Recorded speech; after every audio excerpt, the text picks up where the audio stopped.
নমস্কার বন্ধুরা, আমার একটি নতুন ব্লগে আপনাদের সবাইকে স্বাগত। শুভ সকাল।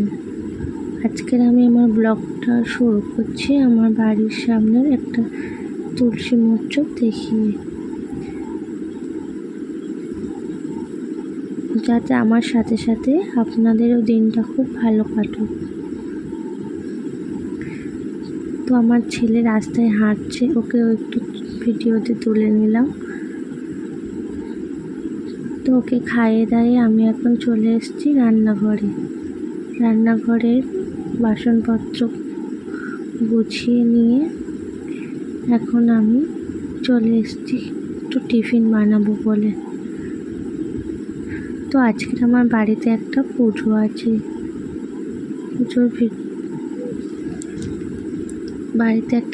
আছে, তাই সব কিছু তাড়াতাড়ি সারতে হবে।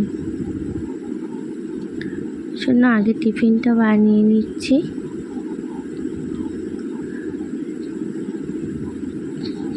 তো আপনারা আমার পুরো ব্লগটা দেখতে থাকুন। আজকের ব্লগটা খুবই ছোট। তো আমি চান করে নিয়ে ছাদে এসেছি জামা কাপড় মেলতে।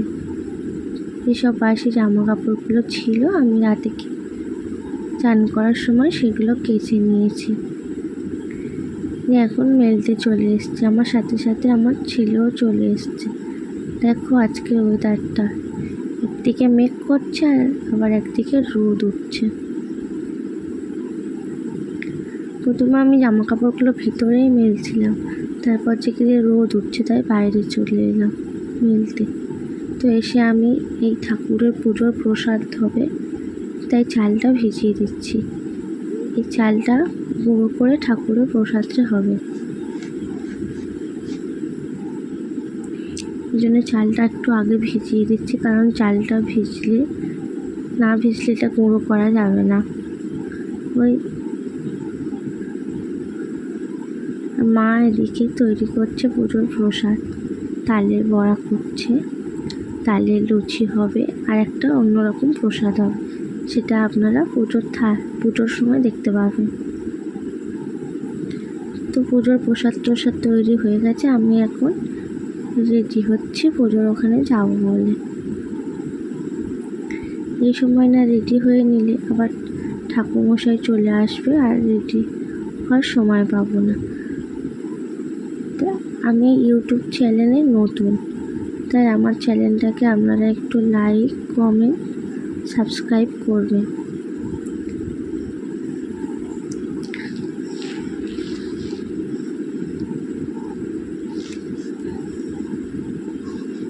জানি আমার ভিডিওটা খুব ভালো হচ্ছে না, তবুও ব্লগটা ছাড়ছি।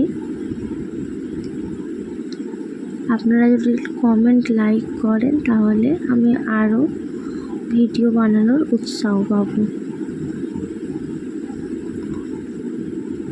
প্রত্যেকে আমি আমার সিঁদুরের কৌটোটা ফেলে নিলাম, কারণ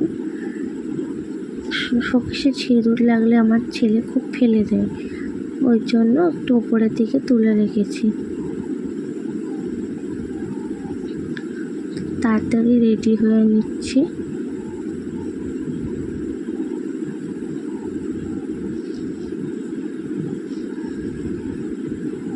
এবার আমি আপনাদেরকে নিয়ে যাব আমার বাড়ির আসল জায়গায়।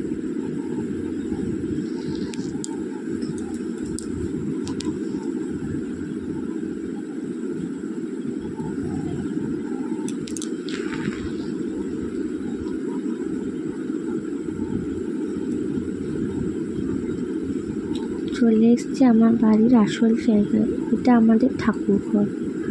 এখানেই পুজোটা হচ্ছে, ঠাকুরমশাই এসছে। এটা আমার বাড়ির আশপাশটা আপনাদেরকে দেখিয়ে দিলাম। আমার বাড়ির উঠানে একটা বড় বেল গাছ আছে, তো বেল গাছটা দেখতে পাচ্ছি, ওটা আমাদের ছাদ। তো আজকে আমি ব্লগটা আর বেশি কিছু বলবো না, তো এখানেই শেষ করব।